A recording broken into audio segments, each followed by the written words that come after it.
नमस्कार मित्रांनो, आज आपण बँक निफ्टीच्या एक्सपायरी डे दिवशी बँक निफ्टीने कशा पद्धतीने मुवमेंट दिली ते एकदा पाहून घेऊयात. तसेच इंट्राडे ऑप्शन बाईंगसाठी उद्या म्हणजे गुरुवारी निफ्टीच्या एक्सपायरी डे दिवशी आपल्याला निफ्टी आणखी बँक निफ्टी या दोन्हींसाठी कोणत्या रेंज महत्त्वाच्या आहेत ते आपण पाहणार आहोत. स्विंग ट्रेडिंगसाठी आपल्या रडारवरती काही स्टॉक आले आहेत, तर त्यांची सुद्धा आपण माहिती करून घेणार आहोत. चला तर मग चार्टवरती आपण बघूयात. मित्रांनो, विकली टाइम फ्रेमवरती पाहिल्यास आपण बघू शकतो की बँक निफ्टीने एक स्ट्रॉंग डाऊनसाइड रिजेक्शनची कॅन्डल बनवल्यानंतर बँक निफ्टी आता गेले 2 आठवडे झालं पूर्ण बुलिश झालेली असून हायर हाय बनवत आहे. अशा वेळेला आपणास रिव्हर्सलची जर ट्रेड आले तर एकदम छोट्या क्वांटिटीवरती ट्रेड घेणं अपेक्षित आहे. आज डेली टाइम फ्रेमवरती बँक निफ्टीने एक छोटीशी कॅन्डल बनवलेली दिसून येते. ही कॅन्डल स्पिनिंग टॉप प्रकारची कॅन्डल आहे. हिची बॉडी आणखी शॅडो जे आहेत या छोटे छोटे शॅडो बनलेले आहेत. बँक निफ्टी 53,000ला रिजेक्शन घेऊन छोटे छोटे कॅन्डल बनवून परत एकदा एखादी मोठी मूव देण्याची शक्यता नाकारता येत नाही आहे. अशा वेळेला आपणास बुलिश साईडचे ट्रेड घेणं अपेक्षित आहे.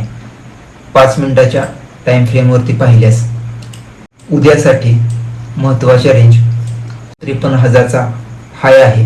तो 53,000चा हाय सायकोलॉजिकल आणखी आजचा हाय म्हणून महत्त्वाचा ठरणार आहे.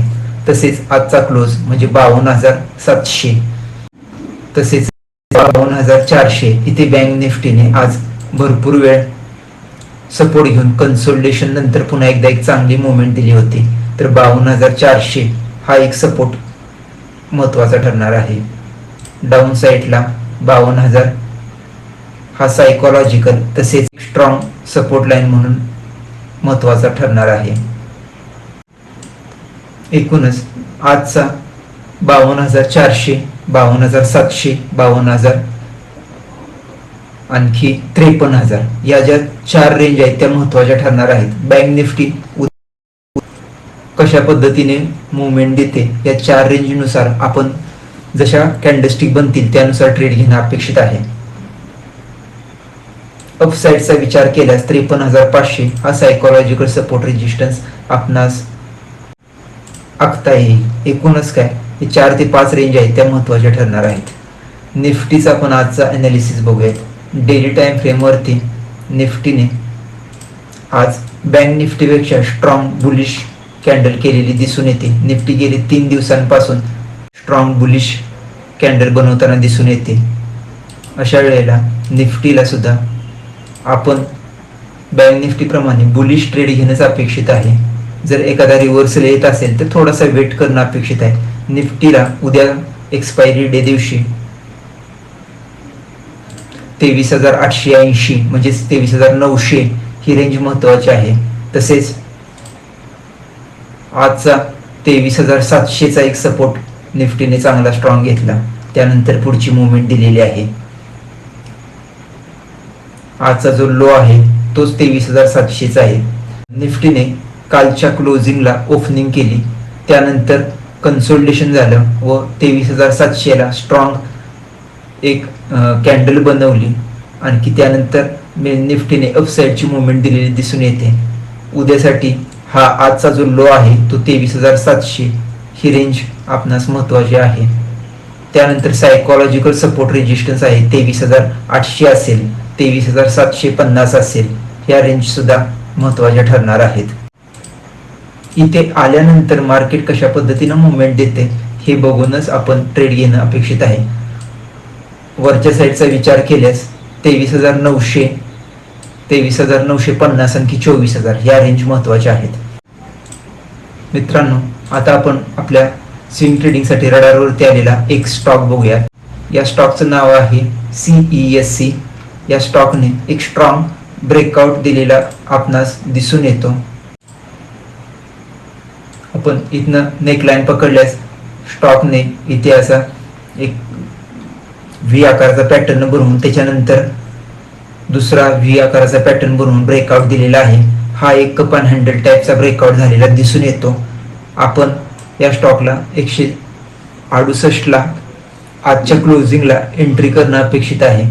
तर आपण ॲग्रेसिव्ह ट्रेडिंग करत असल्यामुळे 160चा स्टॉप लॉस लावतोय. म्हणजे स्टॉप लॉस सर्वसाधारण आपण 4.5 ते 5% स्टॉप लॉस घेतोय. तर आपण टार्गेट 16% घेतोय. एकूणच आपण 3 म्हणजे सुमारे 1:4 टार्गेट ठेवून आपण हा ट्रेड घेणार आहोत. मित्रांनो, हा ट्रेड घेताना तुम्ही मात्र तुमच्या फायनान्शियल ॲडवायझरचा सल्ला घेणं अपेक्षित आहे. आपल्या रडारवरती आलेला दुसरा स्टॉक आहे जुआरी इंडस्ट्री. जुआरी इंडस्ट्री ह्या स्टॉकने आपण बघू शकतो एक इथे व्ही आकाराचा पॅटर्न बनवून पुन्हा जुआरी इंडस्ट्री या स्टॉकने डबल बॉटम टाईपचा पॅटर्न बनवून ब्रेकआउट दिलेला दिसतो. अशा वेळेला ब्रेकआउटची जी कॅन्डल आहे ती आपण बघितल्यास एक इनगल्फिंग टाईप कॅन्डल आहे आणि जुआरी इंडस्ट्रीने ही जी नेकलाईन आहे या नेकलाईन पर्यंत आता एक रेजिस्टन्स घेतलेला आहे. अशा वेळेला आपण या नेकलाईनला एंट्री मारू शकतो. म्हणजे आपला स्टॉप लॉस सुमारे निम्म्याने कमी होतोय.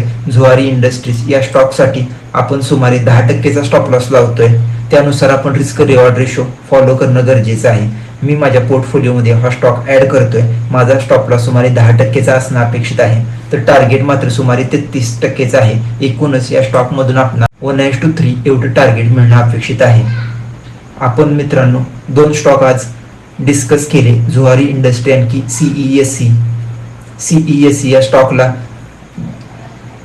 कपान हँडल या पॅटर्नचा ब्रेकआउट झालेला दिसून आला. तर जुआरी इंडस्ट्री या स्टॉकला डबल बॉटम टाईपचा ब्रेकआउट झालेला दिसून आला. मित्रांनो, तुम्ही हे दोन्ही स्टॉक घेण्यापूर्वी मी जे ॲनालिसिस केलेलं आहे ते तुम्ही काळजीपूर्वक अभ्यासा. तुमच्या फायनान्शियल ॲडवायझरचा याबद्दल सल्ला घ्या. आणखी मगच तुम्हाला पटलं तर तुम्ही हे स्टॉक तुमच्या पोर्टफोलिओमध्ये ॲड करा. तुम्हाला मित्रांनो हा व्हिडिओ कसा वाटला याबद्दल तुम्ही कमेंट करा, लाईक करा, मित्रांना शेअर करा. आणखी चॅनेल सबस्क्राईब करायला विसरू नका. धन्यवाद.